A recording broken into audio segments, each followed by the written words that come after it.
tayo, part 3 part 2. Bali 500, isesendaan. Pakita mo yung lugar pare. Yan, dito kami sa dagat ha. Yan ang Almonds. Pakita mo sa akin pare. Yan dito, may dadaan. May daanan yan dito ha, medyo malayo lang. Medyo pahirapan tayo ngayon mga kababayan ko na mga part 3 tayo. Manihan. Pakita mo kung saan ko ilalagay doon. Maghihantay ako dito doon sa mga mga kababayan. Maghihintay ako dito hanggang alas 8 ng gabi. Kasi maliligo kami.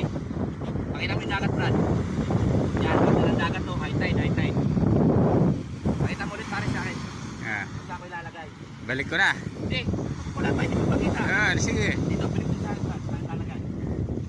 Kita nyo itong ano ko ha. Pakita mo Brad. Yan, dyan yung kukunin ha, pakita mo pare. Yan. Pakita mo, yan. Kaya balik din sa akin, kaya medyo mahirap ngayon sa manihan to mga kababayan ko. Sige po ngayon, hindi ko mo namin dagat.